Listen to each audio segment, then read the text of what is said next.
Okay, now you received significant harassment online. So obviously you had criticism, which is fair or whatever. It was done in a respectful way. But I'm talking specifically about the vitriol, the defamation, hate speech that you received that I saw as well. I saw, the conversations going on Twitter. This came from mainly within Albania, from what I saw.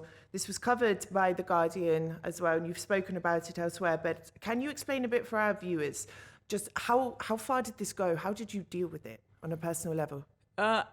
First of all, I want to say it came from Albania, but it was a minority. There's been a majority of readers in Albania that have been overwhelmingly supportive. And while there was this campaign of harassment going on, there were also hundreds of messages that were of support and of encouragement. And many people who said how much they identified with the story, especially people from my generation, children of Albanian immigrants who lived outside Albania, who sent me thousands, literally, of emails saying how this was the first time they were coming out and talking to their parents about their history and their lives. And so overall, the impact, even amongst Albanians, for me, has been positive and constructive. At the point in which this conversation was being discussed, it was actually part of a larger larger interview with The Guardian in which we were talking about the reception of the book. And I had mentioned that the reception had been overwhelmingly positive and had also mentioned the positive reception in Albania, but had also said something about the online abuse. And of course, the newspaper decided to focus on the piece just on that.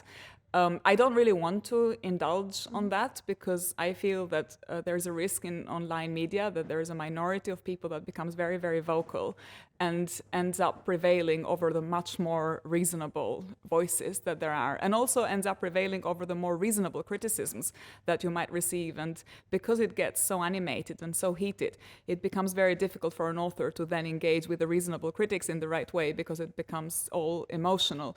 So I decided in the end to just not worry about that and to try and learn from the constructive criticisms. And I think maybe that's how one should also in general engage with.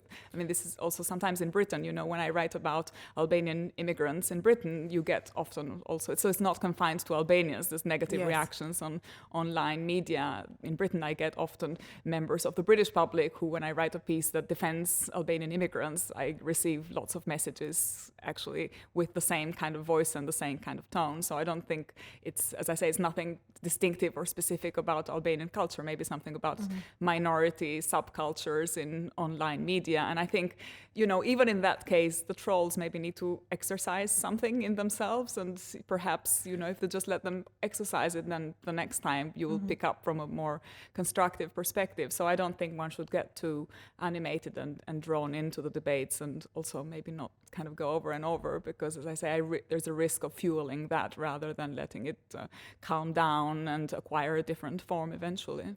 I just want to be clear that I wasn't saying it was just Albanians that criticised. The question came more from a place of having experienced similar campaigns against myself, even when I've commented about Albania to the British media, when I was living in Malta, it's something we face as people who have public opinions, as women online as well. That was more the angle that I was coming from. But I respect, and I do agree, yes, you do risk throwing more fuel onto the fire, which is something we don't want to do.